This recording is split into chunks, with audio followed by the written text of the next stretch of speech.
Hi, my name's Vanessa Bolin. I'm a member of the Richmond Indigenous Society, and today I would like to offer a land acknowledgement. First off, I would like to say that this so-called United States was built on the blood and the bones of our ancestors, of my ancestors. And it was built off the bones, the blood, the labor of enslaved Africans. I give acknowledgement to that. I also want to acknowledge that we are occupying Pamunkey territory. It is their original homelands in Virginia. There were originally 30 tribes pre-colonization, and most of those were decimated either by disease or murder of the colonizers and were absorbed into other tribes if they survived. I also would like to acknowledge that this earth, this land that we occupy, is a living, breathing entity unto itself. It is everything to us. It sustains us. And we know that we cannot truly own this land because it belongs to the next 7 generations. I acknowledge the earth for being our mother, for giving us everything that we have on a daily basis, from the water we drink to the air we breathe because of the trees. I acknowledge that it sustains the 4 legs, the 2 legs, the winged ones, the ones that crawl on the earth, the ones that live under the earth, and the ones that swim in the water. Today, I acknowledge that the earth has rights, that our mother has rights, and we must continue to hold her up, lift her, and give her the rights that are due to her, show her respect. So again, I want to acknowledge that we are on here in Richmond, Virginia, occupied Pamunkey territory. I want to acknowledge the 7 federally recognized tribes that exist here. Thank you for joining us.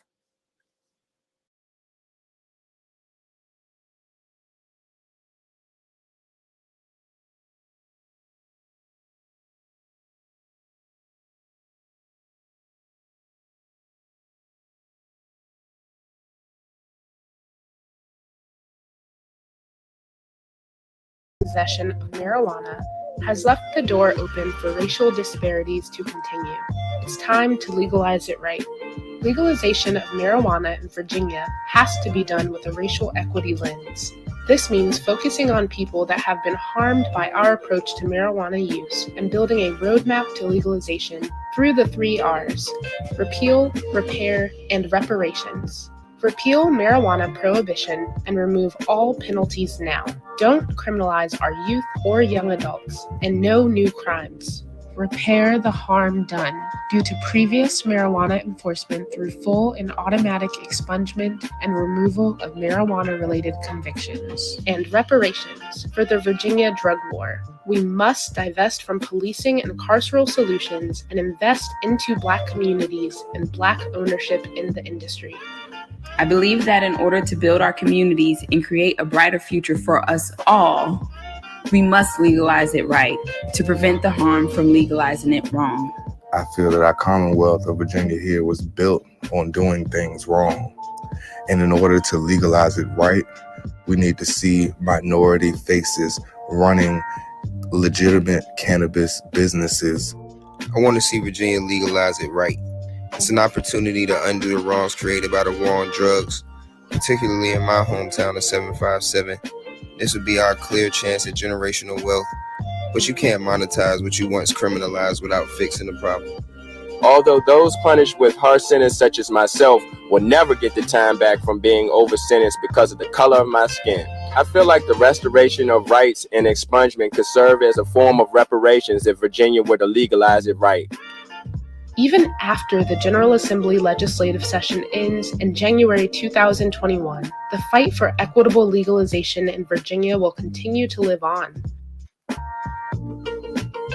Marijuana Justice Virginia is a Black-led nonprofit that is focused on legalizing marijuana the right way in Virginia. We do this by educating legislators, building power and solidarity for a national movement, by working with other Black organizers across the country to actualize social equity and marijuana legalization, listening and learning with local community members about how marijuana reform can transform communities if we divest from systems that criminalize us and invest in communities and capital for our ownership, and mobilizing people to pressure key decision makers in the fight for equitable legalization. You can support the movement to legalize it right in Virginia by signing our current petition, subscribing to our website, and following us at THC Justice Now, and donating to Marijuana Justice to sustain our efforts.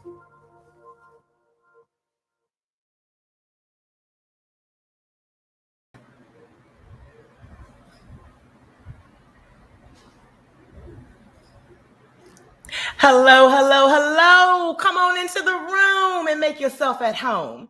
Now, drop it in the chat real quick because we want to know who's out here, who you're repping, what state or Commonwealth. Let me see your city, your org, or just represent yourself because it's time to get comfortable. You are in for an amazing evening. So are y'all good? Are we ready to go?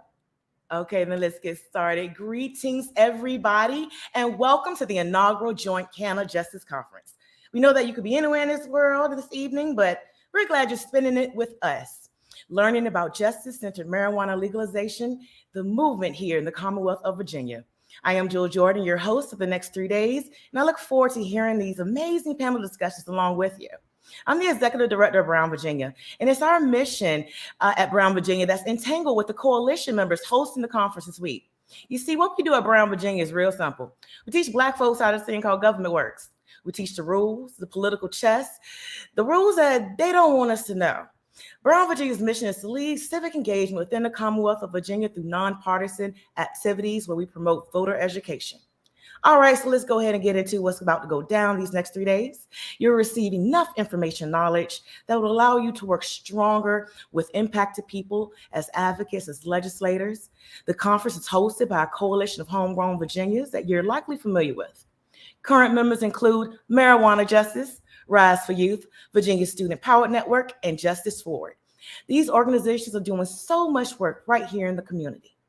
So, I want y'all to get a little bit cozy because Auntie Jewel has a history lesson for you, okay? Now, in 2019, there was a commitment to racial reconciliation here in Virginia, 400 years after the Commonwealth first began trafficking Africans to our shores. It was that promise that birthed the organization Marijuana Justice. Co-founder Shussie Higgs Wise and Ed Miller created this Black-led space for marijuana legalization. Marijuana Justice joined with civil rights and youth organizations to push for an official campaign to repeal prohibition and simple possession and legalize it right. Now, in 2020, Virginia legislators passed this decriminalization for simple possession of marijuana. And you know how Black residents of Virginia were still infected. In that same year, we looked at a coalition of educating legislators on the process, the expungement and reinvestment funds, and social equity that would shape laws here. Later in 2020, we know what happened, and it was the unexpected, a double pandemic, COVID and police violence towards Black people. It was impossible to ignore this. Even with the passing studies in February 2020, the coalition was told that many Virginians absolutely wouldn't be able to legalize for a minute. But what happened in November 16th? The governor said, hey, we're going to legalize it and we're going to do it in an equitable way. So in the summer 2020, Virginia passed a bill that was enacted in March 2021. And in 2021, the coalition grew to add to the group public defenders because we know repealing law enforcement of marijuana is complicated. In steps Justice Forward, Virginia. And that group led the effort to join the coalition to protect residents of Virginia with their rights when it came to marijuana laws. So in 2021, the coalition will organize support legalization, repeal the prohibition, repair communities, and bring reparations through reinvestment to the people. The process wasn't perfect, and we're ready really to make history. But they were going to legalize it, but not until 2024. So to wait 3 years was devastating news. They knew this was legislation that was debating, and marijuana prohibition was still a very active tool in racist policing. I mean, they even FOIA'd to get information. So a little over 6 months since Virginia had decriminalized, and they were still penalizing Black people when it came to marijuana, even when it was more than when it was under prohibition. So the coalition ran the alarm to all the Commonwealth as to why we could not wait and we need to legalize it now. With 2024 being up in its final floor vote, the House of Delegates and several Black legislators stepped off the floor because they didn't want to cast their vote knowing the urgency to this bill. The bill did pass, but a clear message was sent. And that message was sent by the community and advocates to the governor that he had the power to amend it and to stop the harm and that he needed to use it. It was just a couple of weeks later where it was announced by Governor Northam that he would not only sign marijuana legalization, but he will legalize simple possession this year, stopping the racist policing. There is still no adult use sales in Virginia, but the plant is not, nor has ever been, inaccessible. It's just one question of what next? How do we regulate it? What do we do about people that are locked up? What about people's records for marijuana? How will the legacy market be integrated into the industry? And where will the tax revenue go? So the coalition is continuing to build and work to protect communities. These communities that we hold dear to us, our families, our friends, and Black families. So for the next 3 days, this is what we're going to discuss. You are going to learn any and everything. And I want to jump right into what's about to happen. Our first panel, the state of marijuana, nationwide, statewide, and local. As many states move towards legalizing simple possession of marijuana, it's important that we understand the history of the war on drugs when it comes to crimes and convictions, and how we focus on why we must repeal all cannabis-related crimes. Our speakers for this session, Andrea Ritchie, who will serve as our moderator, Chelsea Hayes Wise, Valerie Slater, and Kalia Harris. Now, Andrea Ritchie is a Black lesbian immigrant who has been researching, writing, organizing, and advocating around policing and criminalization of women and LGBT people of color for the past 3 decades. She is the author of so many books and has just worked with dozens of groups across the country to support campaigns to build safer communities through interrupting criminalization and community resource hubs. Chelsea is Wise is the executive director of Marijuana Justice and a proud Canna mom, raising her 7-year-old here in Richmond. Chelsea earned her master's in clinical social work at Virginia Commonwealth. And after 10 years of direct practice with Medicaid recipients, she began consulting with the equitable inclusion within history and media. And that's why in 2018, she created Race Capital, an award-winning podcast. Then, in reaction to the Commonwealth's attempt to reconcile the 1619 trafficking of Africans, that's when she co-founded Marijuana Justice. By 2021, her work was leading in regards to legalizing it right, and she made Virginia one of the first states in the South to legalize marijuana. In her free time, Chelsea loves spending time with people, resting by the water, and dreaming of abolition. Next up, Valerie Slater. She's a juvenile justice attorney and executive director of Rise for Youth, an organization advocating for the rights of youth and families facing justice systems. She has a Juris Doctorate from the University of Richmond and a bachelor's from Colorado State. Valerie is a fierce advocate for children and brings to her work an unwavering commitment to strengthening youth and communities to lead the efforts to realize visions for change. And Kalia Harris, I can tell that's my girl. She was born in Richmond, and she was introduced to her passion for youth organizing through her education here within Richmond and Chesterfield County Public Schools. During her academic career, Kalia has engaged in various youth organizing campaigns in organizations including Virginia Student Power Network as an undergraduate at George Mason University. She earned her Bachelor of Science in Community Health in 2016 and a Master's of Interdisciplinary Studies with a concentration in Social Justice and Human Rights in 2019. Her academic focus is on Black women and non-binary liberation activists experiencing burnout and strategy sustainability.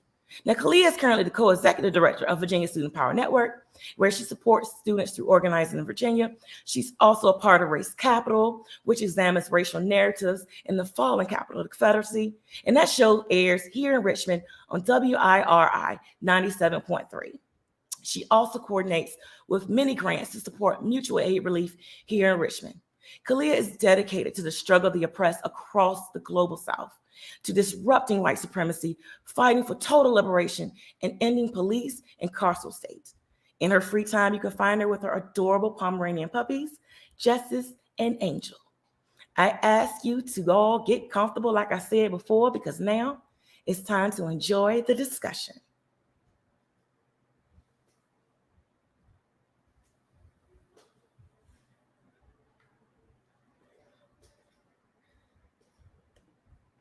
Amazing. I'm so excited and grateful to be here with y'all today.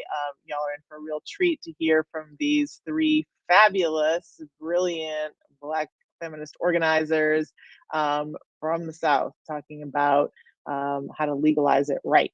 And so here mostly as part of their fan club, but also because as we all know, as someone who works on criminalization, mass incarceration, detention, and deportation, the war on drugs has been the primary driver of all three of those things and continues to be, particularly for women. So for women, arrests, drug-related arrests increased by 39.7% between 2009 and 2018, and only less than 1% increase for men. So there's a real disparity, not only racially in terms of how the war on drugs continues to play out, but also along gender lines. There isn't data for queer, trans, and gender nonconforming people, but we do know that there's extremely high rates of drug-related arrests for these communities. And so as someone concerned with mass criminalization, incarceration, detention, deportation, particularly of women, queer, and trans people, the war on drugs is a primary site that we need to be looking at. As someone who's concerned about profiling and police violence against those populations, the war on drugs is something we need to pay attention to. The nation rose up in outrage around the killing of Breonna Taylor last summer. Breonna was killed by the war on drugs, as were Katherine Johnson, Tarika Wilson, Alberta Spruill, all Black women who were killed in no-knock or short-knock drug raids. And the response of the country has been, oh, well, let's try and limit those raids and stop no-knock raids, but allow short-knock raids, or allow them to take place in different forms or under different circumstances. And that's not what's going to stop those killings. And so we're here today to talk about what will. We're also here to talk about what will stop the police sexual violence that's attendant to the war on drugs, both state sanctioned, like the strip searches and cavity searches that young women like Sharnesia Corley experience on the roadways in the US, and that people experience at the borders when they're coming back from places like my mother's homeland of Jamaica or other parts of the world, where there's an assumption if you're a Black woman returning alone that you are somehow a vessel for drugs contained or concealed.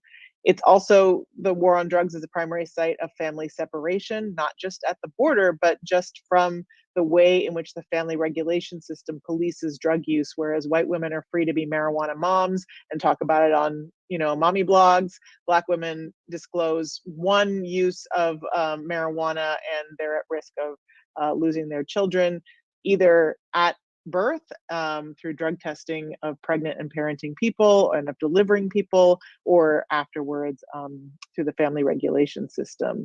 And so it's also, obviously, the war on drugs is an issue if you're concerned about issues of reproductive justice and autonomy based on that kind of treatment. It's an issue if you are concerned about militarization of police, because those raids, like the ones that killed Breonna Taylor, take place through SWAT teams, which are modeled on military units.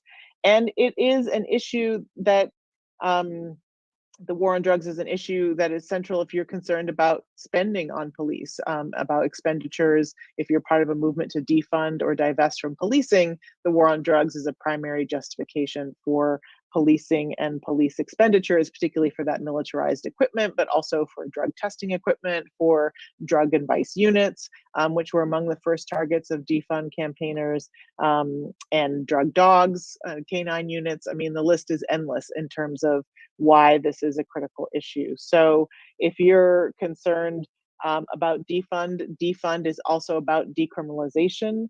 It's about not only reducing the resources to police, it's also about reducing their scope and power. And the war on drugs gives them tremendous scope and tremendous power everywhere, from our schools to our hospitals, to our communities, to our borders, and into our homes and families. And reinvestment in terms of, defunding from police and investing in communities, reinvestment also means reparations to people who have been targeted by the drug war. So those are all the reasons I'm excited to be in this conversation today, and excited about the work that Virginia is doing to really lead the way around not only decriminalization, defunding, and revenue reinvestment, but also highlighting how to legalize it, right? So we're not reproducing criminalization in new forms through regulatory regimes. So with that, I just want to jump straight to Chelsea Higgs-Wise from Marijuana Justice, because it's one of the organizations I've been most excited working with over the past 18 months, because they seized the opportunity that the Virginia government was looking for revenue in the pandemic and thought decriminalizing or legalizing weed was the way to get more revenue, and then built on that through the uprising to figure out how to maximize their impact. So I just really to get some deep change in the Deep South. So I just want to celebrate that and invite Chelsea to just tell us what's been most exciting for you about this journey. Thank you so much for that intro. As I have been learning and working with you as well the last 18 months, that this is something that we really have to have a large conversation about, because as you mentioned, it was a moment and I had a lot to learn and a lot to bring back to the community, a lot to listen with the community. But it has been so exciting because we were able to really come out with some wins in a really hard time last year and organized to make sure we didn't lose momentum and saw some relief in our community, truly. So we're really excited, as we just heard with Jewel, that talked about our story and how we got here to really have the legalization of simple possession.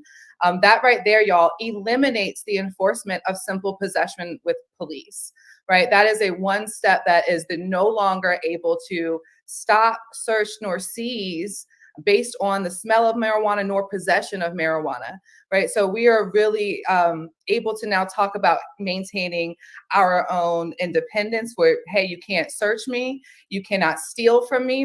We know a lot of this policing really is taking our own property, as well as we know now that particularly in a vehicle, we know that now that we've done this, that this is now a safer place for us to say, you cannot search us, you cannot take our car, you can't pull us out.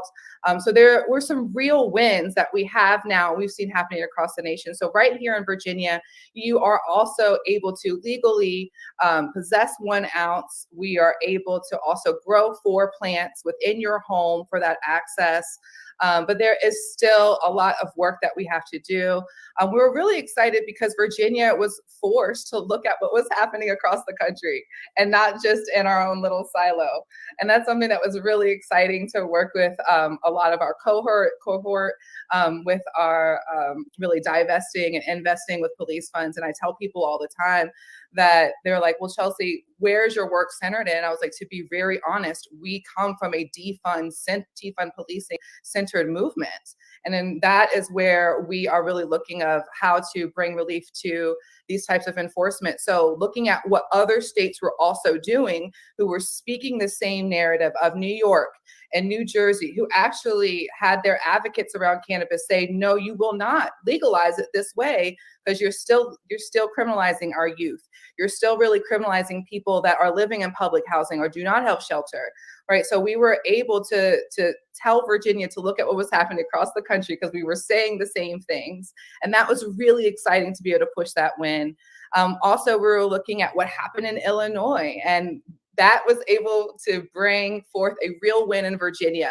Something that people know that we legalized it, but something that is really transformative for what we want to also encourage people to learn about in the deeper South as they're looking to legalize is this reinvestment fund. So Illinois, when they legalized, and of course, they're still learning, growing pains, but we can learn from each other. And that's what we really did. So we saw what Illinois did with creating a fund directly created to reinvest into those communities, into those individuals that we know their names and we can see based on the enforcement records that they were disproportionately impacted, right, per history. So we were able to create a fund in Virginia, y'all. So right now, please make sure you're tuning into our other sessions to hear about how we can use that fund and how to really hear more about that reparations now. But that is an opportunity, y'all, right here in Virginia. That's so exciting. As well as we're bringing language to Virginia about the legacy market. We have a session here this year. That was something that a lot of folks in New York and New Jersey have really poured into me about bringing the legacy market to the table, whether they want to go legal, or let's also be honest that the legacy market has been here for generations and is not going anywhere. So what does that look like as we're continuing to, some people seek enforcement, right, as this drug war is really continuing. But let's be honest, talking about the legacy market, bringing our history up of how the commercial market even got profitable, right, how this is even an opportunity is because of the backs of folks that have been holding down our community. So that's an exciting piece. And then finally, I just really wanted to say that, you know, we're just continuing to look at all the ways that we can really repeal. And we've got the attention of the legislators and of the people. And I mean, we were really able to do this with a coalition that you're seeing right here on this panel of youth advocates and public defenders. And it's just been an amazing process. So long story short, that's why I'm so excited. There's so much there to be excited about, especially because when the state is trying to generate revenue, and that's why they're legalizing it, they're not usually interested in reinvesting it or paying reparations anywhere. So the fact that you're able to win that in a period of austerity is huge. I just really want to celebrate that. Where are you seeing the things that you're a little bit concerned about, both in Virginia and around the country, before I come to the rest of y'all?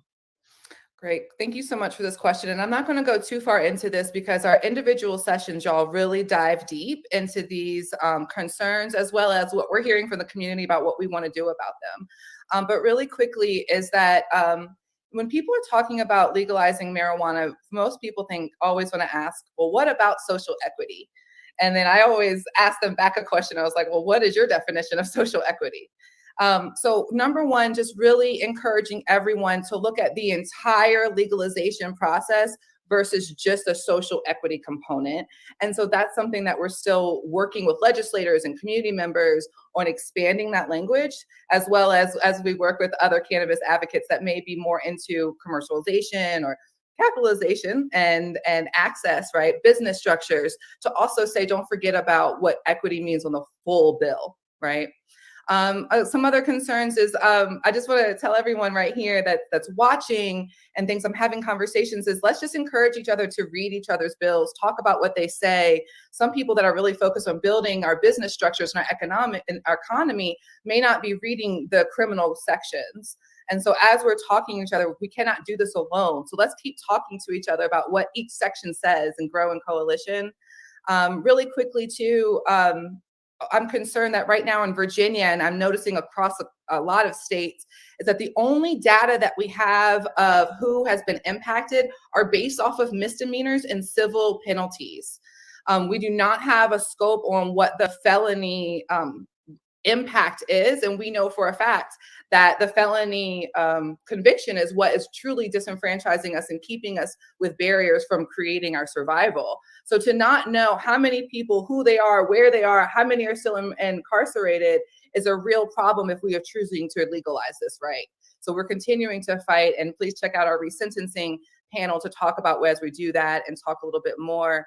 And then truly just also reminding everyone that decriminalization is also just a term I feel like has been co-opted. Decrim is actually just to not make it illegal at all. But many decrim conversations, simple penalties, something I know I've heard from youth, just means that they are penalizing us in other ways. And something too, truly working with Andrea is learning about how we need to really fight for making sure that $25 as a decrim penalty for possession, which happened in 2020, we still saw that as a problem. That was still a racial justice problem. Many people said $25, that's fine. They're talking about kid crimes. Oh, it's only this amount? That's not much. We have to really take these on a responsibility to say what decrim really means. And so as we're working, these are some concerns, but we also have a lot of solutions right here in our community and to make sure we inform this in an equitable way moving forward. Definitely lots of potential concerns and lots of potential roadblocks there in terms of what it means when there's a regulated economy that's then just criminalizing people in new forms, or the notion that people are just sort of saying, well, what's $25? Well, $25 when you don't have $25 is $25. And also it's $25 you shouldn't be paying. So appreciate those flags. I'm going to turn to you, Valerie, to just check in with you as someone who's been working to close youth prisons. How is that connected to the work that you've been doing as part of marijuana legalization as RADS? Sure. Thank you, Andrea. And this work, it's exciting, it's frustrating, and we are working really hard because right now, as we are moving to legalize marijuana, we have left out a critical population. We are still creating crimes for children. And I say crime because while it's called a $25 civil penalty, a child for every intent and purpose is still going to be considered delinquent. And delinquent is the term guilty for anyone under the age of 18. And so when a child is in possession of or is found using marijuana, and it's not that I'm sitting here saying children ought to be using marijuana. Please let me make that perfectly clear. What I am saying is, if we are indeed legalizing this substance, we shouldn't carve out an opportunity to continue to create a criminalized penalty for children. That's what I'm saying. And when we create that criminal penalty for a child, if a child ever comes into contact with the law again, that is going to be one tick against them already. And when we have a system that says we're going to be monitoring how often a child comes in contact with the law, how often is a child found delinquent, we ought not legalize something and say, well, this is still going to be one way in which you are going to be categorized as a delinquent child. You're going to be found guilty, even though we're going to call it a civil penalty. On, for the community, we're going to say civil penalty. And for those of us who understand legalese, right? For those of us that actually take the time to read the statute, we'll be the ones understanding that, that this child will be considered delinquent as it relates to the statute that outlines all of the ways in which a child can be held accountable to the courts. And every one of those penalties become available. They are on the table all of a sudden. And all it takes is a judge who determines that they want to travel down that path. I mean, if you open that door, a judge, when he is making a determination about a particular child, he's always going to act in the best interest of the child. And if that judge determines that the best interest of that child is to deviate from, this civil penalty, but instead incorporate one of these other alternatives that are made available, then we've opened the door. And so what would stop that judge?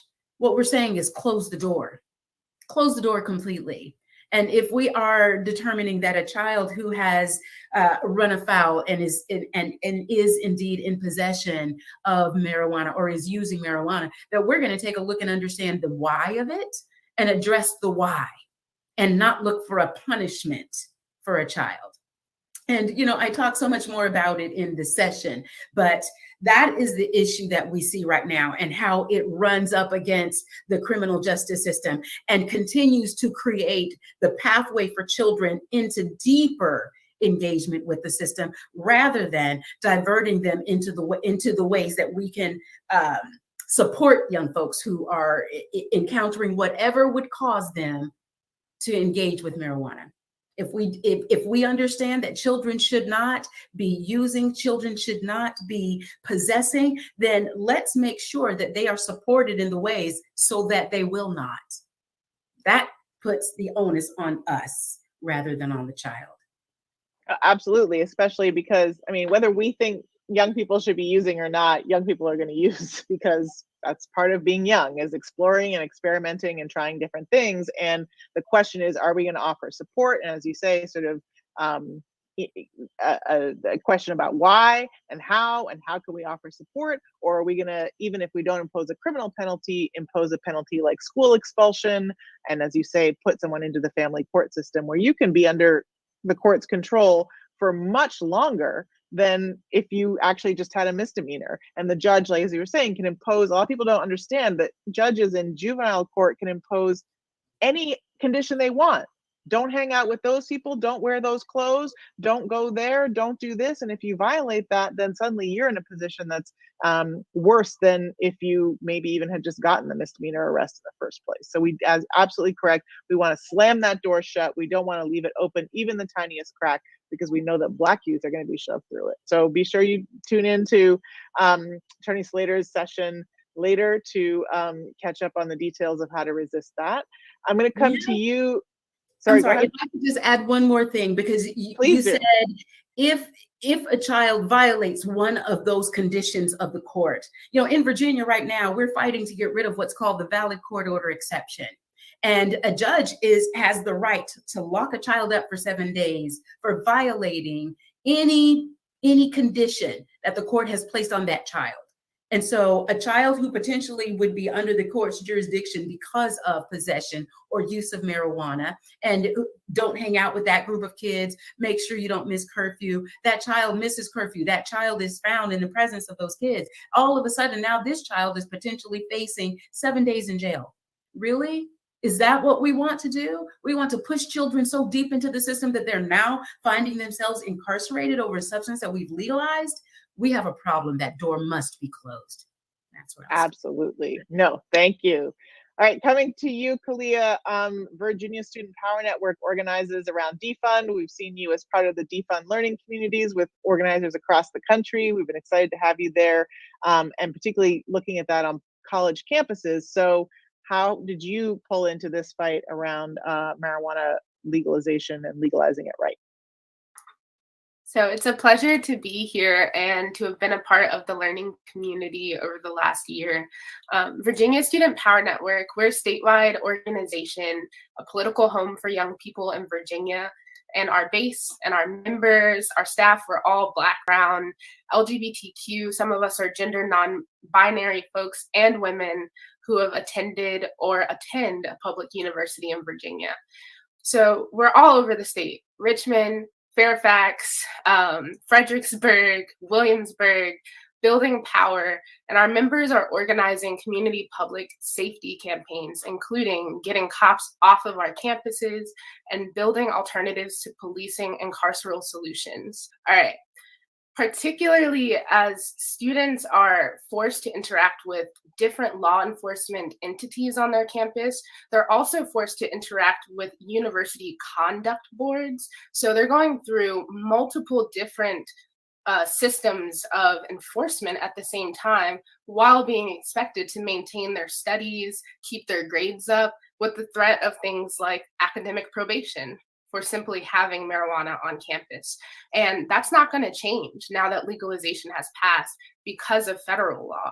So while the universities have the latitude to change their policies and their sanctions, what we're seeing right now is that they're remaining stringent on their policies around drugs, including marijuana, where it can land you with academic probation and it can get you reported to the campus law enforcement, the local law enforcement, and who knows who else, right? And so the impact of these charges, and I'm saying charges, not convictions, are very, very harmful for students. So federally, to get funding from the government, universities simply just have to state their policy. But because they're taking it to this next level where they're enforcing it and reporting it to law enforcement, that puts students who have federal financial aid at risk of losing all of that. As a student, you get that email every year about the compliance with federal drug laws. And if you smoke marijuana, it strikes fear into your heart. And it's for good reason, because you can lose your Pell Grants, you can lose all of those loans that you have access to, and you can also lose your on-campus housing. So when you graduate, you can lose opportunities like public housing as well through these charges. So you asked us why we joined the coalition. That's the reasons, right? But the writing was on the wall when we saw the data that showed that 18 to 24-year-olds in Virginia are the most impacted by marijuana enforcement for possession, not selling, possession. And so they were getting charged the most. college-aged youth. That means whether you're enrolled in a college or not, that age group is the most at risk in Virginia for having their futures derailed because of the criminalization of marijuana. So the work of getting cops out of schools necessitates us acknowledging and repairing the harmful impacts of drug enforcement within our educational institutions. And ultimately, we see this as connected directly to our work to defund the police and move beyond policing and carceral solutions on our campuses and in our communities. So to turn it back to you, I'll ask a question. As a follower, fan, and lover of your work, and also a student of abolition, what could you say that Virginia should keep in mind within the larger context of abolition and ending the war on drugs? Thank you so much for that question. I think to keep in mind that that's the end goal, and to keep in mind the many, many ways that policing manifests. Cops in uniform are not the only cops out there. And I think there's a real danger sometimes when we advance like a treatment, not punishment approach that we don't understand in ways that, for instance, the authors of Prison by Any Other Name, Maya Chenwar and Victoria Law, point out so eloquently, that often drug treatment takes place under very prison-like conditions and very punitive conditions, and it's just a way of policing in a new form. And that also there's tremendous amounts of sexual violence that take place in the context of drug policing, because the sentences are so high that, you know, a cop can walk up to you and say, I could charge you with this thing that could land you in prison for 25 years, or you could do this other thing for me. The same thing happens in drug treatment, because the consequences are so high for failing drug treatment, for instance, especially if it's court mandated, and also because of the way that power operates in that kind of punitive treatment environment, we could end up with the same thing, right? But just a different player doing it. I think we need to think about voluntary, harm reduction based, and necessary treatment. I've seen young people who were caught up and referred to drug treatment for having a blunt of marijuana on them. Like, I don't think they needed treatment. I think they needed someone to ask the question that we were saying, why? And okay, well, you know, let's not have that be a consequence that's going to keep you from education, from public housing, from everything else. But also, let's not have something that's going to force you into a medical system and a medical response that is also coercive and exposing you to all kinds of violence. I think there's that. And I think the dangers that you all have already talked about, which is the dangers of civil regulation, right? Which is that $25 fine, if you don't pay it, can affect your credit score, which then can later affect your chances in life. It can affect other things that take your credit score into account, like being able to rent an apartment, like being able to get a job. Like, there's so many ways in which what we think of as an inoffensive thing, like a civil, just a fine, can actually have consequences that are not unlike the ones that we're trying to get rid of. And the last thing I'll say is to not forget the family regulation system as a place where drug policing happens quite extensively, and where we aren't paying as much attention to decriminalizing, because we're thinking, well, parents who use are bad parents automatically. Well, first of all, that's not true. There's no proof of that. And a lot of people struggle with parenting and a lot of people don't. And the correlation with drug use is there's not, a tremendous overlap there. But we need to pay attention. And again, even if there is a problem, the question is what supports are needed, not how do we create such punitive consequences that there's an incentive to not say anything to anyone, even if you are having a problem, because you know what the consequence will be. So let's create conditions where if there is a problem, people will feel safe and possible to come forward, and that they will have access to voluntary treatment options that are available to pregnant people, to parenting people, to people with extended families, to undocumented people, to disabled people, that will meet their needs, so that we're not creating impossible conditions for people. So that's a lot of caution, but because I don't want to rain on the parade. I want to celebrate the victory, and I want us to think about how to protect as many people as possible. I love that your law allows you to grow for plants at home. I think sometimes what happens with regulatory schemes is that it just criminalizes everyone outside of it. And so our comrades in Illinois have said, listen, the campaign needs to be to free the weed, to free it from the criminal punishment system, but to free it from the regulatory system so that people who are shoved outside the newly legalized economy, as you were calling it, the legacy economy, are then not criminalized for continuing to do what they need to do, survive when they're shut out of every other economy, and now are criminalized for not being able to get into the formal economy. So there's a long way to go, and but y'all have gone a long way on the journey, and you've really lit the path for the rest of us. So we're really grateful to y'all for that. Any last thoughts anyone wants to share before we close out this incredible panel? Closing words, parting words, and then also maybe tell us about your sessions and when they're happening. Yep, I will go first. Thank you so much for that answer. I just also wanted to let everyone know that as you heard about these continued concerns, particularly about parental rights, we do have a session right here with CannaJustice Conference, so you can learn more about that. And so that you know that we are really looking at the multiple ways that we have continued to criminalize our families around this plant. So that is a process that we are working on, and really appreciate you lifting that, because folks, cannabis can take a pregnant mother in the hospital that just went for labor pains and end them up with some major penalties. So I just really wanted to lift that, as well as I know that Valerie, and she might also mention this too, about the mandated substance use pieces. I won't steal that thunder, but that has been something, particularly as we talk about youth, that goes with families, right? And why that just did not make sense.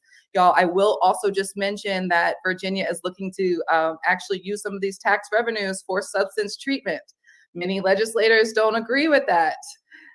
So let's just keep looking at these awesome possibilities. And as you mentioned, everyone's mentioned, this has been such a win.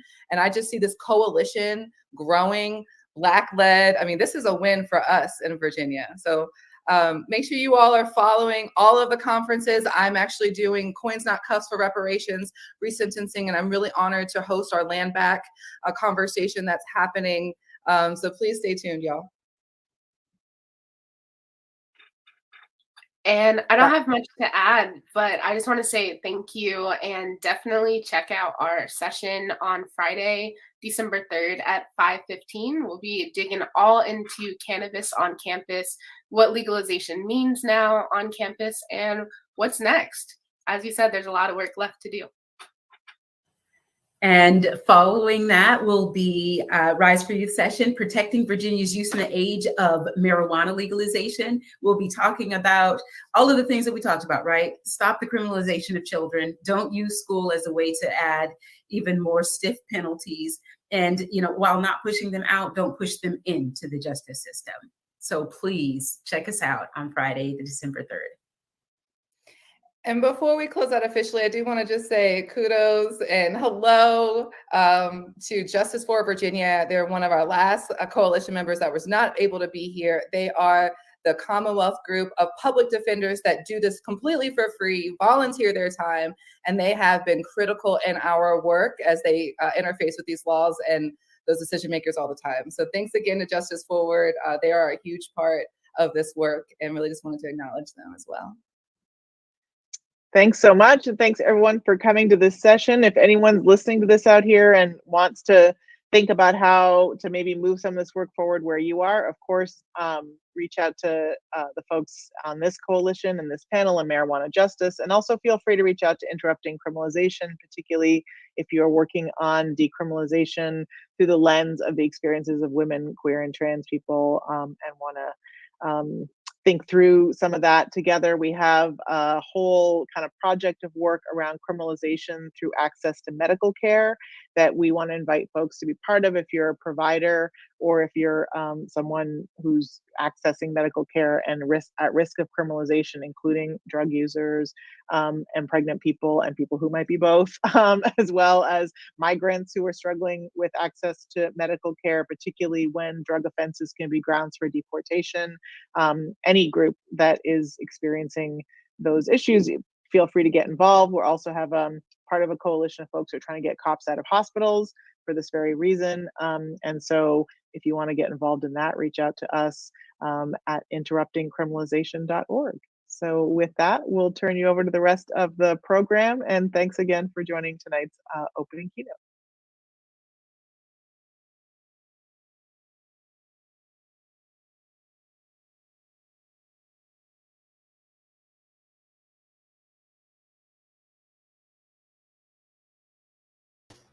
Okay, I hope y'all took notes. Did you hear all of that good information?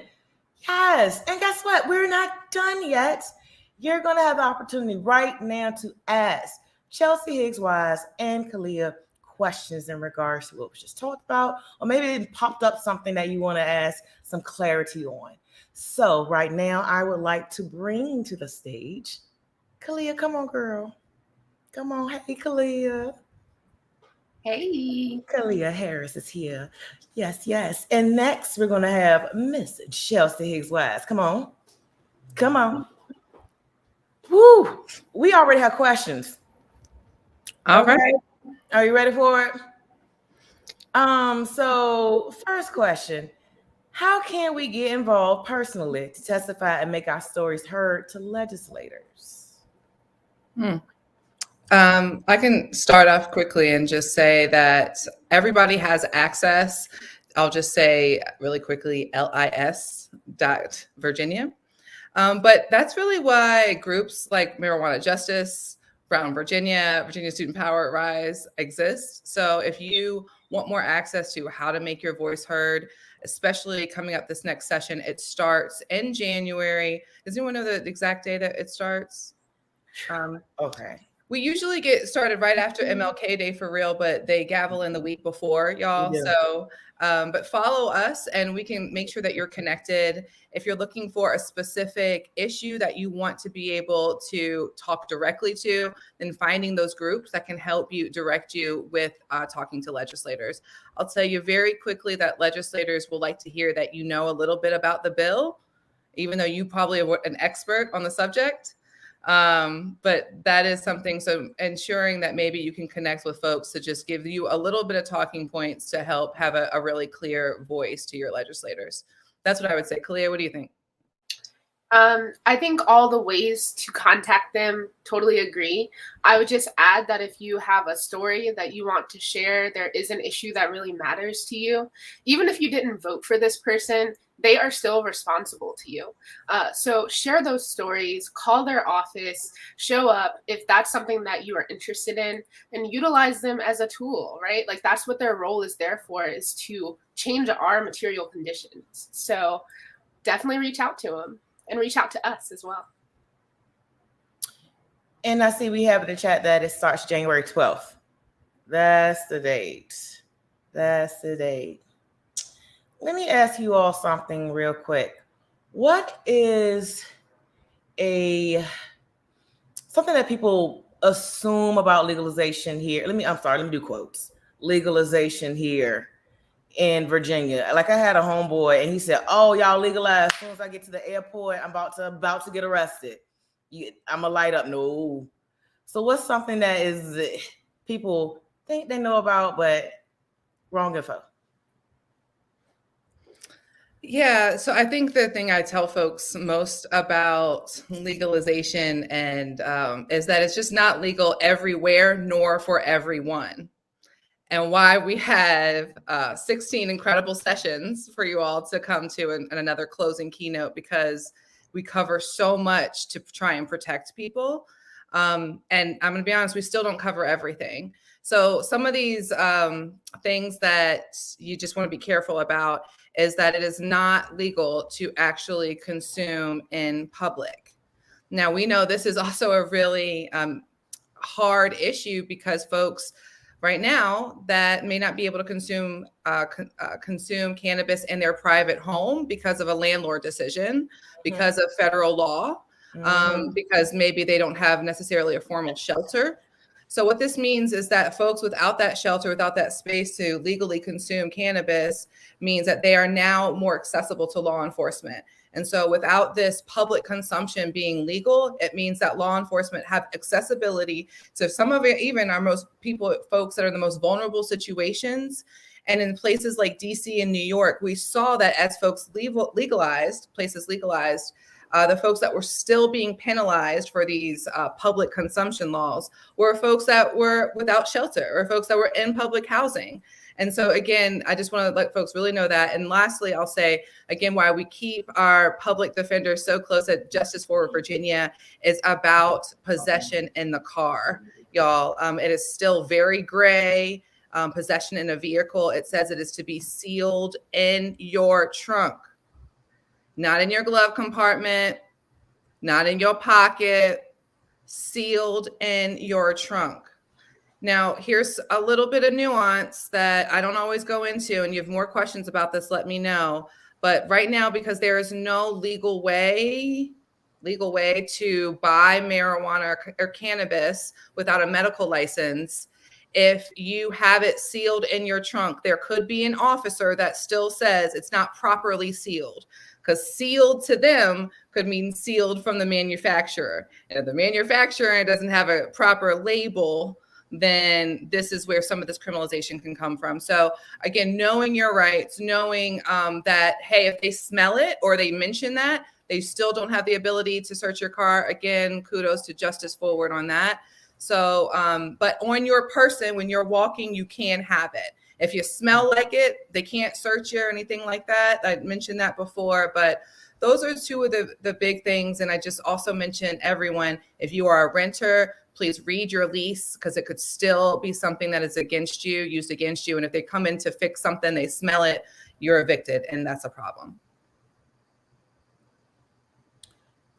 I would just echo the sentiment that cops are still going to be cops, right? The justice system is still going to, or the legal system are still going to be what they are, which is inherently anti-Black. So understanding that within the context of this new law, as you heard earlier, on campus, you can't just light up in the dorms.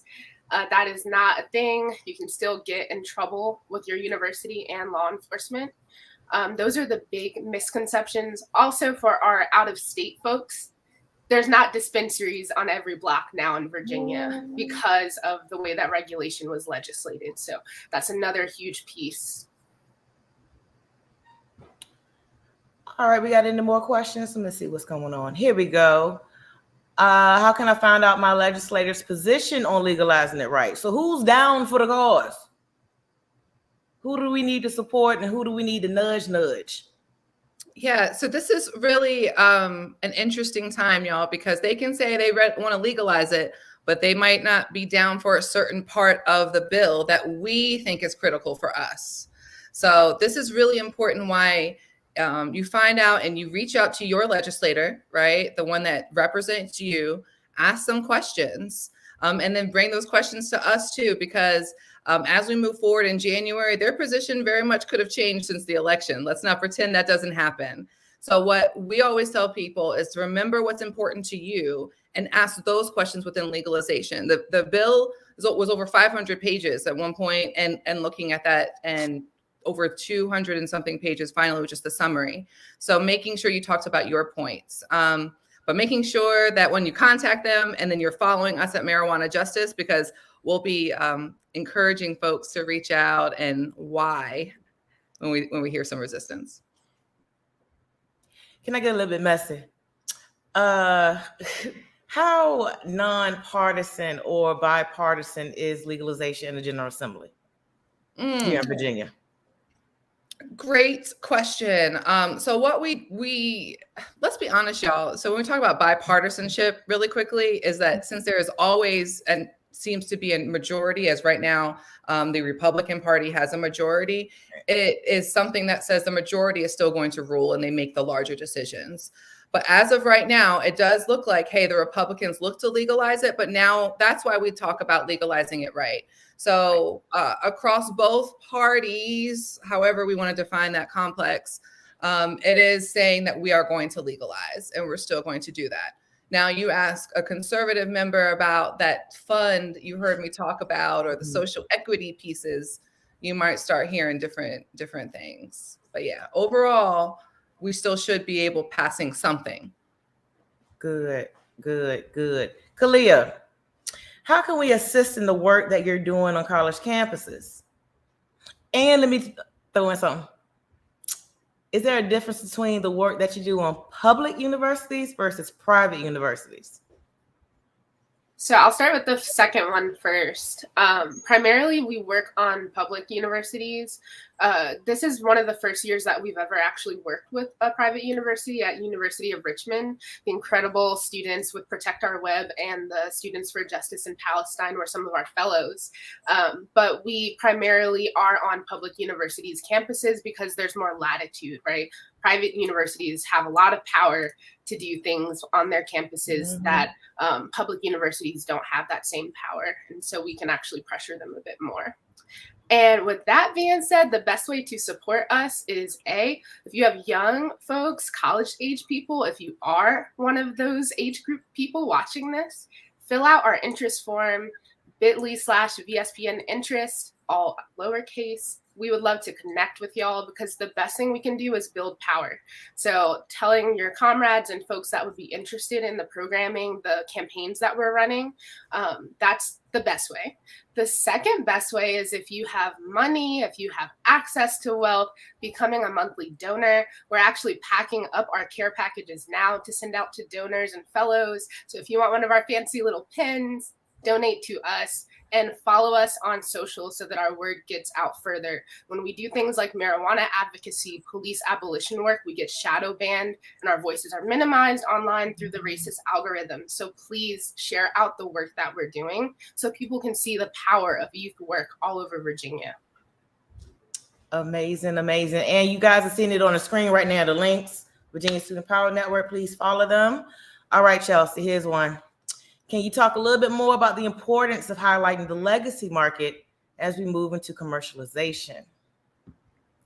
Absolutely. So I'm going to also just really encourage everyone to attend the panel on Saturday from Legacy to Legal. Number one, first of all, states would not want to legalize and collect the profit if the legacy market hadn't done its thing for generations, right? The culture made it cool. The legacy market made it what it is. The only reason why we have the art, the culture, the music is because the legacy market, right? Battling the war on drugs and doing this for us and creating access for us. So number one, we have to make sure to honor that and realize there would be no commercial adult use, whatever you want to call it, without the legacy market. Number two, we got to stop pretending like it's going to go away. I'm going to say it again. The legacy market isn't going away. Right. And so what that means is that we have to really work hard to not continue to criminalize our folks. We're already watching prices of an eighth, y'all. Like, we're already watching people being priced out of what adult use will be for $60 an eighth. Like, we have to understand that that's not going to make it accessible to everyone. And so if you want folks to go into this legal market and you're not providing a place for at least to get their marijuana, and maybe they don't want to go into that big spot. Maybe they're more comfortable with the person that they've been working with for years, right? So just like, let me choose my doctor, let me choose my weed man and weed woman, weed person, right? Like these are things that now we have to really open that door for that. And number three, the last part of it is for the legacy market. When they do want to get in legally, how are we creating that pathway without more barriers? Are they saying, oh, no, you had a pound too much? These dispensaries are going to have warehouses of it. Are you going to say, oh, no, you also had a gun charge, or you haven't paid your fine, or this crime, it was also, it's all these barriers. So number one, make sure that we bring the folks in that have been holding us down and censor them because they have the knowledge of this plant and of this business, okay? And we also have to make sure that they are granted the capital. So when we're talking about here in Virginia, what we did also mimic in Illinois with that fund is not just that fund to reinvest in communities, but there will be a social equity operators fund that gives actual capital, low interest loans or zero interest loans to social equity applicants. And the social equity applicants, y'all, are folks with past crimes and or graduated from a HBCU. But yeah, so legacy market, we have to start talking about that. So I'm really excited about people even learning that term and integrating it into the conversation. Clea, did you want to add something? I just wanted to really lift that because I learned this concept this year, and us just being able to like see it in our everyday lives now. I think it's very apparent. We have until 2024. So just showing appreciation to your weed people, right? And being dedicated to the fight to free people that have been on the front lines of the drug war here in Virginia, that are still locked up, that are still on surveillance by the state, right? And so it really does kind of bring it into a different context when we start to put a name on it, like legacy market, and start to appreciate those people while they're here with us. I like that. I like that. All right, here we go. With the coalition spearheading legalization last General Assembly, what are you all focused on this session? Great question. So number one, make sure you're watching our sessions because they really do lift our values. Right. And, you know, for us that may not be coming and like we're presenting this bill or that bill, we're really a defense. So we're reading the bills, we're watching what's proposed, but we're really making sure, number one, that we don't create new crimes, no new misdemeanors with possession. We just legalized it. Mm-hmm. Number two, we'd really love to speed up expungement because waiting these years just does not make sense for us till 2025. Also, we all want to talk about reparations. Where are these tax revenues of cannabis going? Let's talk about how we are being included in the commercial market. Let's talk about these micro businesses that is more for the regulators, more for the board members. But we are also then really supporting folks like Kalia and Valerie of Rise for Youth around youth pieces as well. And let Kalia talk about that. And I know if Valerie was here, she would really just talk a little bit more about the Valley court order and really just making sure that we are repealing as much as we can to not create another war on drugs for our youth. And I didn't mention one last thing. I'm so sorry because marijuana is so big. Y'all, we have got to push for resentencing. We've got to push to let people out. We've got to push to understand that people are still being under surveillance for marijuana crimes. And we've got to be really intentional how we create these schemes. So ensure that you are also watching our resentencing. We go into that really well in the session. There's some great bills happening and some advocates across the Commonwealth right now just looking to get people out that have been sentenced in for a long time. So all across Virginia right now, we're looking at how can we get people out.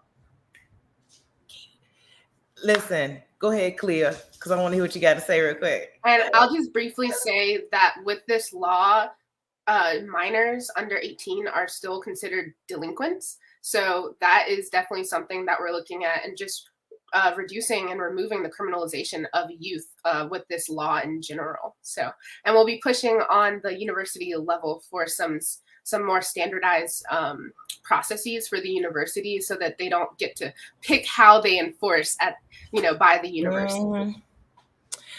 Well, see, Valerie's not here, but I already know what she would say. We need soldiers. This is why you have this conference. This is why you have 3 days of all these sessions, because we need soldiers going into 2022, January 12th, when it starts, ready to go, knowledgeable, a little bit more knowledgeable than the ones you're going to have to talk to, but knowledgeable nonetheless. So make sure this is what, Thursday, we got Friday. Y'all got a full day on Saturday. Please, by all means, tell people, join us because it's real. This is the thing about legalization. You ain't got to smoke for it not to impact you. I'm sorry. It impacts you, period. It does, whether you like it or not. So I want to take the time out to first of all say thank you so much to Kalia Harris, Virginia Student Power Network. Again, follow them. They're on Twitter. They're on Facebook. They have a website. Every which way you need to get in contact with them, boom, find it. Chelsea Higgs Wise. What? Mama Marijuana. He put all this together with this coalition because it's extremely important that you have a say and that you understand and get what's going on because they don't want you to know. Let me, I might not be here tomorrow. You family, Jewel. You ain't going nowhere. There it is. That's the truth. All right, everybody. So are there any more questions? Let me see. We're going to check the chat real quick. Go. This has been tight. Oh, my goodness. Just like I choose my doctor, let me choose my weed. Man, come on. Put it on a shirt. Hello. Let me hashtag choose my weed person. I tell you what. I hope to see y'all tomorrow at 5. Hello? Hello? Okay. So we have Andrea Ritchie that was on the panel, Chelsea X Wise, Kalia Harris, Valerie Slater for Rise for Youth. I want to thank everybody here who has joined us and watched us. And what are you going to do tonight? You're going to go tell everybody what they missed. And then you're going to shoot them the link and you're going to bring them on over tomorrow. And we'll see you tomorrow at 5 p.m. Okay? Also, wait a minute. I have notes. Please remember to refer to your session access documents that was emailed to you for links to all conference sessions. All right. This has been an evening, and I have been Jewel Jordan, Executive Director of Brown, Virginia, your host. Thank you so much, and enjoy the night.